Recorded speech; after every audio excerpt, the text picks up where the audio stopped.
Hello, everyone. Welcome to another edition of Climate Wednesday. With me today, we have Dr. Daniel Onyedikachi, and our topic for today is food sovereignty, a strategy for climate justice. So, first of all, we always talk about climate justice. Climate justice. These are two words, and I think these two words carry an individual weight on their own. So, we have our guest here today. He's going to be shedding more light on this topic. So, I would like to ask Dr. Daniel to please tell us about himself and what he does. Dr. Daniel, you have the floor. All right, thank you, Rukiat. My name is Dr. Daniel Onyedikachi Ugwu. I'm actually an environmental scientist. I have a PhD in environmental biochemistry, and I'm also a lecturer.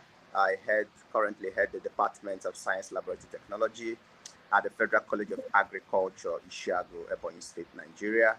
And I'm also an environmentalist. Presently, I chair the Green Environment Network based in Enugu, Nigeria, where I'm inspiring young people to take action towards preserving the earth and all of that. And also I'm a social accountability advocate with Connected Development, where I coordinate the Follow the Money initiative around the Southeast. And I'm also a 2021 champion. So I think that's enough introduction about myself. Thank you very much, Dr. Nayo. That was such a robust profile. So I'm sure so many people are aspiring to have such profile. Thank you very much for that introduction. So, like we were saying, so the topic is food sovereignty, right? A strategy for climate justice. We're now trying to look at how food sovereignty will be a strategy in implementing climate justice. Everybody has been clamoring for climate justice. So, in your own words, to the layman, I want you to tell us, what is climate justice? What does it mean to you? And how can a layman relate to it? And also, how does it relate to food sovereignty? Okay, thank you, Rukiat.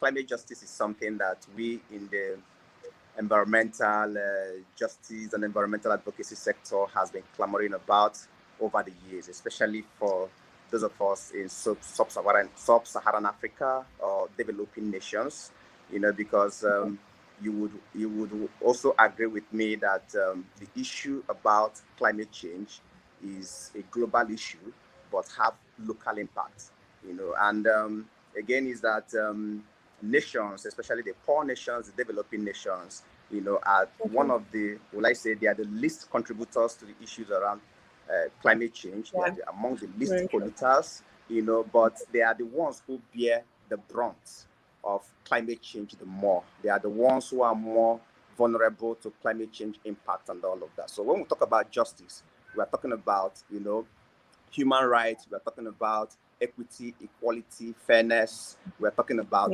justice, doing the right thing. For me, I feel that, what I understand climate justice to be is that, number one, those people who are the major polluters, should, as a matter of principle, reduce their pollution, respect the Paris Agreement by cutting emission, to 1.5 degrees centigrade. That's number one. That's putting fossil in the fuel in the ground and stop further emissions. That's number one. And secondly, I feel that, for us to achieve climate justice or for us to attain climate justice, these people who are the major polluters should also bear responsibility for, addressing climate change issues, because climate change has caused a lot of problems across the world. And the people who are suffering, doesn't have the capacity to be able to adapt to the impact of climate change. And it is imperative that those who are the major contributors to climate change should take that responsibility to show that, bear the burden, bear the responsibility, whether in terms of financing, whether in terms of anything, in terms of addressing climate change. And another thing, again, is that in the climate justice sector, climate justice is also about inclusiveness. Whenever we are making policies and taking decisions around climate change, either climate change mitigation and adaptation, it is important that the people who are most affected, who are most vulnerable, be included in the decision-making process. You can't be taking a decision on behalf of the people without including them. They have to be included in the decision-making process to be carried along, to make sure that their voices are being heard, and to make sure so that their right to a healthy environment is also being respected. So that is, for me, what I understand about climate justice. And to linking it to the issues around food Food sovereignty. sovereignty. Yeah. Food sovereignty is about, the people, being able to produce their own food in a way that is culturally appropriate, and being able to produce food that are also healthy, food that are healthy, food that are culturally appropriate, food that are ecologically sound, and food systems that are also sustainable. And Yeah. you also agree with me that this is also, is talking about putting food production, food distribution, food access into the hands of the people. Because climate change has created, enormous problems. Which one of them is the issue around food insecurity? Food insecurity. And addressing this problem, we had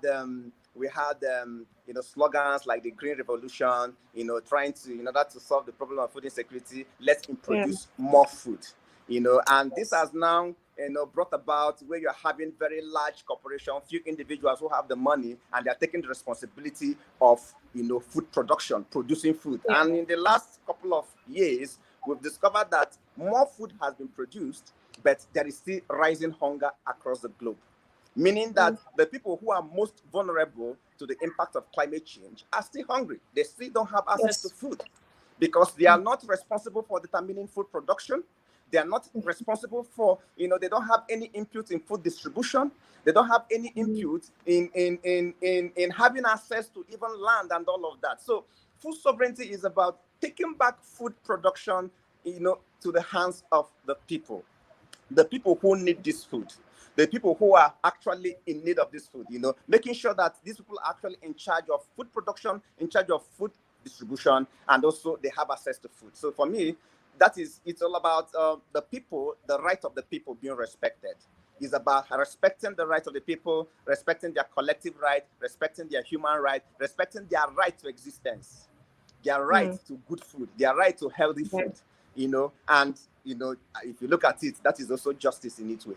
So, and again, another thing again is that also in addressing the issues around climate change, we shouldn't create more problem for the people.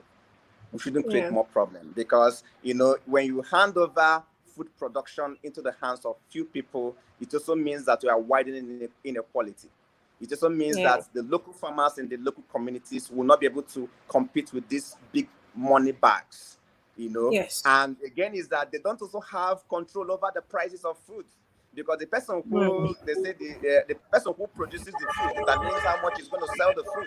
But if the people at the grassroots levels are being empowered, to be able to produce their own food, they determine everything. They determine how they produce, they determine how they sell this food, and they have a way of making sure that food goes round. And again, is that it's not just about the quantity of food being produced, it's also about the quality of food also being produced. It's just about the quality of food being produced. Are this food being healthy? But the people will also ensure that whatever thing they are producing is something that is nutritionally good and healthy for them. So for me, that is how I'm able to marry climate justice and also food sovereignty. Thank you very much, Dr. Daniel, for that. I like the fact that you made emphasis on rights and also respect. Those are like indicative words when you talk about justice, and also inclusiveness. The fact that people in the grassroots are like the people that are supposed to be more and more effective, or more and more involved in food production. So it shouldn't be taken away from them. They should be involved one way or the other. I like the emphasis on that. Yes. Thank you very much. I think this is a very, very adequate explanation to what climate justice is, and also trying to link it to food sovereignty. So my next question is going to be that what do you think is the effect of climate on food sovereignty, food security, and food justice? How does it? What's the direct impact, or maybe indirect impact, of climate on these topics like food sovereignty, food security, and food justice?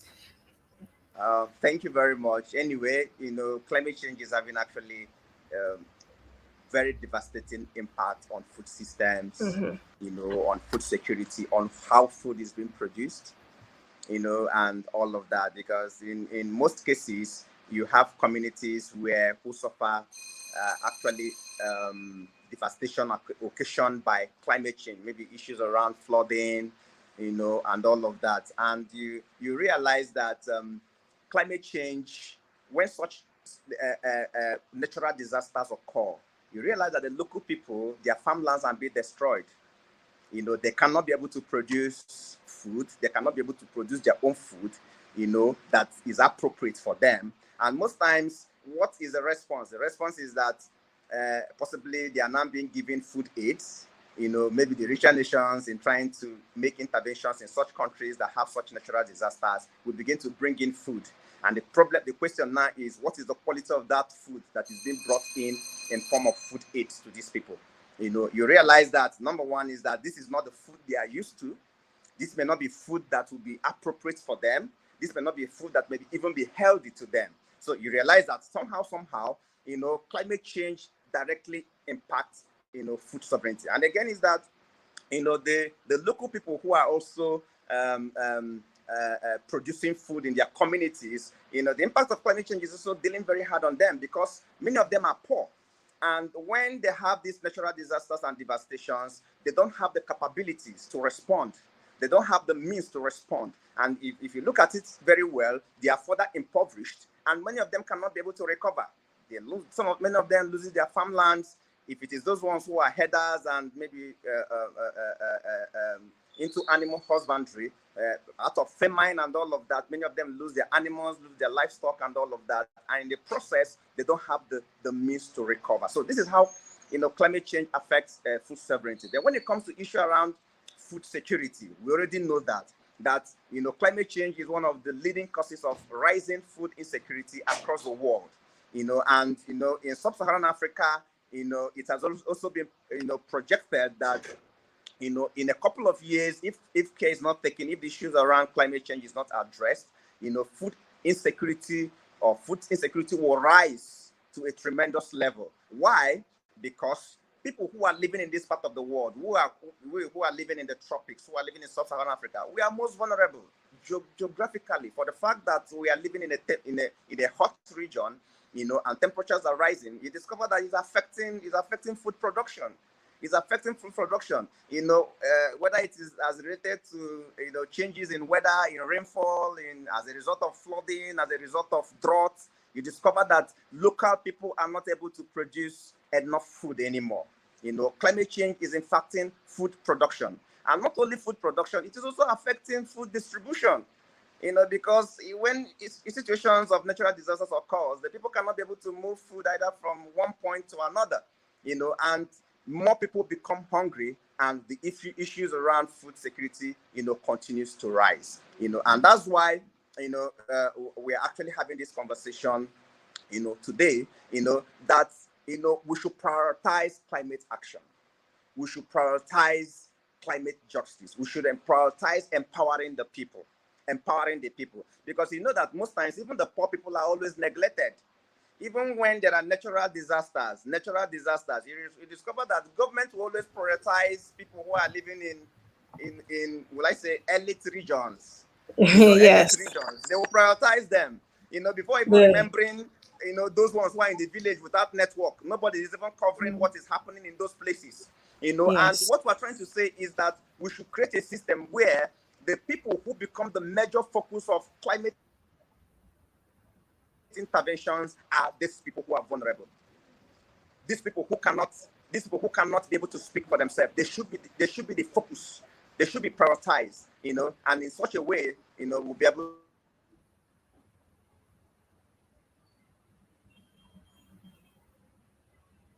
to we can. Okay. Thank you very much, Dr. Daniel. Can you hear me? Okay. Yeah, I think I just lost it for like a second there. Okay, so thank you very much. I like the fact that you have really shown us, or you've really explained to us how this affects directly the topic on food sovereignty, food security, and food justice. Like you rightly said, the people in the grassroots are mostly neglected because maybe they don't even have access to technology, they don't have access to social media, and so they cannot even get their voice out. So we need to do more in that part to make sure that they are not being neglected.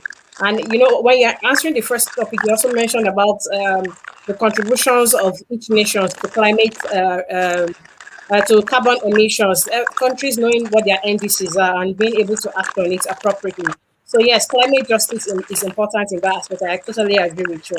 And that brings me to my next question. My next question would be, what do you think should be done about food sovereignty principles? Should there even be a principle at all? And if there should be a principle, what should those principles be on food sovereignty? All right, thank you so much. Definitely there should be food sovereignty principles. There should be principles that are guiding the fact that the people should be in charge of what they produce, and in charge of food policies. Food policies should be people-centered and all of that. So you realize that the guiding principles of food sovereignty should be such that the needs of the people should be at the center. Whatever agricultural policy we are putting up, their governments are putting in place, whatever food production system that the government is adapting as a country, the need of the people for healthy food, the need of the people for a culturally appropriate food, the need of the people for an ecologically sound food production system should be prioritized. Should be prioritized. That is number one principle. So the people should come first. Their needs must come first. Their rights should also be respected. And again, is that another principle that should also guide food sovereignty is also the principle of respecting and embracing traditional knowledge. Because over years, even before innovations and science and all of that, the people have been producing good food. Foods that have ensured longevity, food that are very nutritious and all of that. And some of this traditional knowledge should not just be discarded because possibly we now have biotechnology, possibly because we can now manipulate genes and produce food. No, before genetic modification came into place, or biotechnology came into place, people have actually been producing very good food with good yield. Crops that are resistant to drought, crops that are doing well under different circumstances and conditions. And for me, some of this traditional knowledge should be, embraced, and again is that they should also be further researched on. They should be further researched on. So, which means even our contemporary educational curriculum, those of us that are possibly in institutions of agriculture or in the faculty of agriculture, should also research on some of this traditional knowledge and see how this knowledge can be improved upon. And this should be one of the guiding principles of food sovereignty, that there should be funding of research in advancing traditional knowledge. That's very important. And again, is that one of the principles that should also guide food sovereignty is that we must also be able to work with nature. We must also be able to respect the contributions of ecosystems. We must also be able to produce food in such a way that will ensure resilience. That should not be discarded. And again, is that we must also be able to respect the people who are actually producing this food, the food provider, the people who are into production. Their rights must also be protected. Their welfare must also be protected, and they should also be supported. Their livelihood should also be supported. And also we should also be able to respect the enormous work that they are doing. We shouldn't just discard them that these ones are subsistence farmers. What are they even producing? No. For me, the major people, the people who are actually feeding our country are not even the big corporations. They are not even the industrialized people. They're actually the local men, women, youths in the communities that are producing food. And we should also be able to, we should be able to respect what they are doing and support them, in the best way possible. Another, principle should also be that, food systems should also be localized, in such a way that, as I'm producing, the market where I'm supposed to sell this food should not be it should be readily available. Should be readily available. That as the people are producing, they have ready markets where they can be able to sell this thing. And people who need food should also be able to have direct, easy access to the producers. And this should be one of the major principles that we should need to ensure. And that is in such a way now that government should also prioritize providing infrastructure in the rural communities.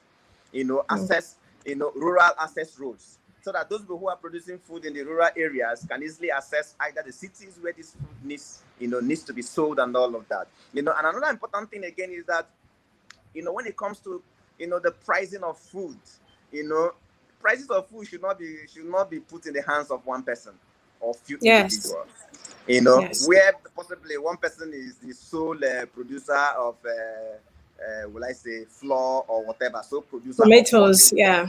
and the person solely determines how much tomatoes is sold in the market. For me, Yeah. if we must achieve food sovereignty, the food prices should be determined by the local people who are producing this food. Yeah. Let there be that balance between demand and supply, and the prices should be fair enough that people can be able to afford. Because one of the problems we're even having is not because there are not enough food. There are enough food being produced per se, and because so many people cannot be able to afford this food Yeah. because of high prices, because of high rising inflation. But when you put back, food prices and control about food prices in the hands of the people, you discover that you'll be able to, minimize issues about monopoly and exploitation and all of that. The people now determines, what they buy, how much they buy, and how much they sell. And another important thing again is that, one thing that should also be very cardinal is that we should also see that food is, food don't become an object of, what people now use to turn themselves into billionaires. Yeah. One person turn themselves because I have access to money, and because I have money, I can go to a community and buy up the whole land, and begin to produce, and before you know it, because you are the one who is producing, you're the only one who is producing, even the local people cannot even compete with you. You are maximizing. It should not be a capitalist oriented, something. Food is Business. life. Yeah. Food is life. Because when you begin to, turn food production system into a capitalist system, you discover that you're almost trying to alienate people from one of the fundamental things that Source of determines their livelihood. existence. That determines their Yeah. existence. So we must also be able to recognize that food is a gift, and we should not turn it into something else. Food is sacred. Food means a lot to people. That's why sometimes if somebody is ready to do anything to make sure that you don't remove food from his mouth. Whenever somebody is facing a threat, and that threat has to do that, what he's using to put food in his mouth, you are trying to tamper with that. He They would become fight you with agitated. everything. He becomes Yes. very agitated because it seems as though you want to take away his life from him. And that's important for us, that we should see how important and how sacred food is, and we should be able to treat food that way, and not just treat it as any other commodity that can be, Pass taken around. advantage Yeah. of. Yeah. All right. So, thank you. Thank you very much for that. I'm really getting more clarity into climate justice, into food sovereignty, the fact that we should even try to boycott the GMOs so that people can have Yeah. nutritional food to eat. It's not just having food; it's what is the quality of the food, because there are so many terminal disease these days. You don't even know what the causes are. And sometimes it's linked to the kind of food we eat and how the food is being processed. So if we can boycott Yes. GMOs and also try to make sure that we are putting into consideration local farmers so that we don't impoverish them in the process. Also to Yeah. encourage local farmers on what food they produce, and then because if they are able to produce it, and like you said, a readily available market, it's also an encouragement for them. They have that drive and motivation to do more. Not that they Yes. produce food and then it gets their perishable goods, they get damaged, or they get rotten, or they get spoiled by insects and termites and what have you. So the fact that you emphasize on that is really a great one. And I'm going to thank you for those answers that you gave. Actually, it shows so much principles that we need to focus on. In light of that, my next question will be, what is your take on agroecology? Okay.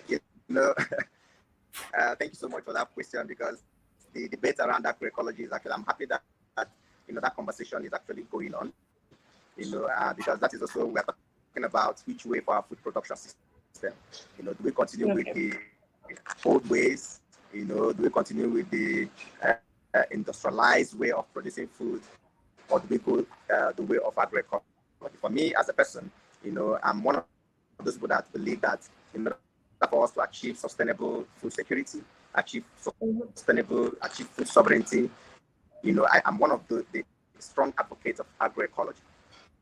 because the mainstream industrialized monoculture system of agriculture, where we are using all the machines, producing, you use 1,000 hectares and just produce only maize and all of that. We know that it is not sustainable. It is not ecologically sound. It is one of the reasons why agriculture is still contributing a very great deal of greenhouse gas emissions. Because monoculture will always encourage increase or rise in greenhouse gas emissions and pollutions and all of that. But the agroecology is saying, let's go for diversification. Let's adopt farming systems that encourages diversification instead of monoculture. Let's adopt a farming system that encourages that discourages the use of chemicals, whether they are herbicides, whether they are fertilizers, which we know are serious environmental pollutants.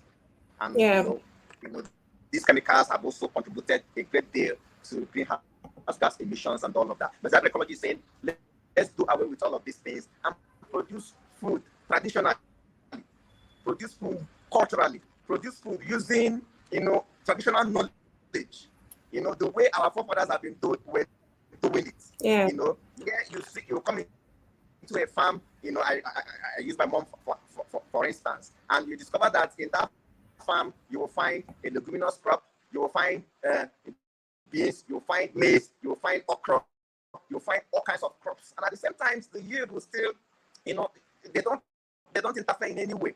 They don't interfere in any way. So agroecology is saying, let's diversify. Let's use less of chemicals. Let there be less use of chemicals and herbicides and all of that. And again, is that agroecology also improves, encourages, what I call it, crop varieties. Instead of going GMO, manipulating the gene, putting the gene of a microorganism, a bacteria, you want to now put it in a crop. How do you want that to affect? While even traditionally, there are ways in which you can actually improve, improve the varieties of the local seeds that we have around. And that is what agroecology is saying. And agroecology is saying not that we should just leave things the way it has been. We can improve upon what the local people are already doing. They are doing this without even basic scientific knowledge. So the scientists of our time now, those of them in agricultural research institutions and all of that, can we build upon what these people are doing, and have some documentation and research around, this local knowledge, and see how we can improve on them. And the thing is that what agroecology is also saying is that if we are going to adopt technologies, we must also adopt technologies that are not dangerous, that are not destructive, that are not going to have, a long-term negative impact on both the environment and on the health of the people. Because today, now many people are talking about, GMOs and their benefits and all of that. But have we taken time to, have we lived long enough to know the long-term impact of this, crops that you're altering their genes unnaturally? What are actually the impacts of these things are going to have on our health in the long term? What are the impacts these things are going to have on the environment in the long term? And these are the reasons why we're saying no. Instead of rushing into these, so-called technologies, let's improve on what we already have. Let's improve on what we're already practicing, and see how we can be able to live a better ecosystem, a better environment for future generations. Because it's not just for us to eat now, and maybe the next generation, whatever thing, they should just die. No. Because that's what if we're able to feed ourselves now, we're able to live, we should also make sure that we live a better environment, a better ecosystem, a better platform for future generations to be able to also thrive. And for me, that's why I'm a strong advocate of agroecology against, industrialized and monocultural, system of food production. Yeah. I can bet that's like a big debate and argument because it will take a lot of conviction, it will take a lot of implementation, a lot of policies to make sure that agroecology is placed or is prioritized against the industrialized or the biotechnology kind of production. So yeah, I'm hopeful that we'll be able to do something very tangible about that in the nearest future. So this is we have talked about grassroots. We have talked about how we as individuals can actually contribute and improve climate justice and improve food security and all that. But now I want to ask, what do you think the role of government will be in all of this, in safeguarding our food system, in safeguarding or in implementing policies that would promote climate justice and how it relates to food sovereignty? Just like we've been saying, the role Yeah. of government is that government is like they are the policy makers, they are the policy implementers, and all of that. So whenever government is trying to bring out any policy as regarding food production or our food system, how the question will be, regarding the future, regarding how do we solve our food challenges and food security challenges, we discover that they should be able to hear from the people. They should be able to, make sure that the people are carried along, get inputs, hear the voices of the people. What are the people saying? Because you cannot just be taking a decision, on behalf of the people without taking into cognizance what their needs are. What do they really want? What are they saying? The people should also be made to be, very primary part of the policy making process and also the policy implementation process. And whatever policy that government is making around our food system should be such that, at the end of the day, it will improve the livelihood of indigenous local people. It will not be such a policy that would widen inequality, possibly increase food production, and at the same time, many people will lose their job. At the same time, more people will lose their source of livelihood. So whatever policy we are making should be one that, at the end of the day, will be able to empower the people. Will be able to improve the livelihood of the people. Would also be one that, at the end of the day, we won't be trying to solve the problem of food insecurity, and we are creating more environmental problems. I don't know if you get that. It shouldn't be one that we are trying to solve the problem. Yes, I do. And we are now creating more environmental problems, creating more problems. So for me, that should be one of the guiding principles, for government when it comes to, whatever thing they are doing in order to improve our food system. The people should come first.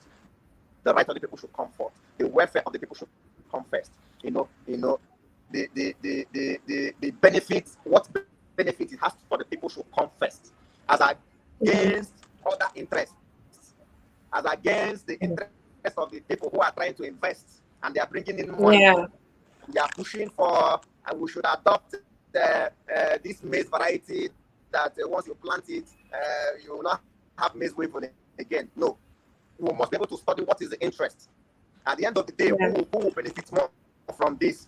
Is it exactly the person who is bringing the money, or is it the people that will benefit more? And at the end of the day, what will be the long-term impact of some of these, policies we are making? And again, is that the government should also be able to support local farmers, provide funding for them, give them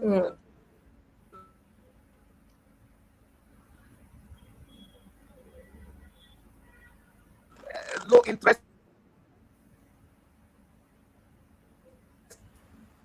Oh, man. Are you with me? Yes, I can hear you. Though there's a bit of a connection issue, but yes, but it's fine.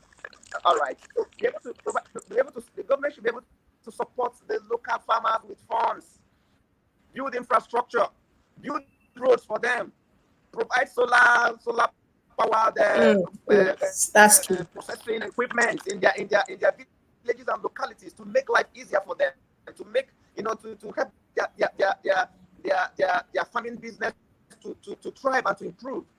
So for me, these are some of the things that government need to do. They should invest in the people, invest in infrastructure for the people, and also make sure that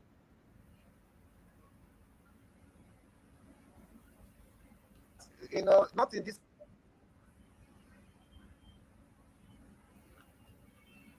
Okay. Thank you very much for that. Can you hear me, sir?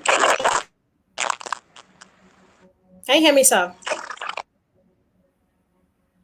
Okay, so thank you very much for that, Dr. Daniel. The fact that you have shown us and you have explained to us why it's important that we look towards sustainability. So whatever we are doing as individual or government is doing as using their political will, they should be considerate in making sure that it is sustainable, and then we are able to put everyone in consideration so that there's nobody that is being left out. Both the producers, the end users, the consumers, everybody, all the parties, all the stakeholders are adequately oriented, and they are giving all the support that they need. So there's like you said, equity. Equity is very important. Everybody is given equal opportunity to be able to harness whatever resources that they have. So if you just joined us, in between the program, we just spoke to Dr. Daniel, and he's been able to give more clarity on today's topic, which is food sovereignty, a strategy for climate justice. This month we've been talking about climate justice, and we are happy to have him join us today to give us such an interesting insight into this topic. We hope that you'll drop your questions in the comment section, and then we would take your questions one by one. We'll have Dr. Daniel put answers to your questions, and we'll get them across to you. Also, we're going to thank you very much for joining us for this episode, and we hope to have you on another edition of Climate Wednesday next week. Thank you very much. Bye.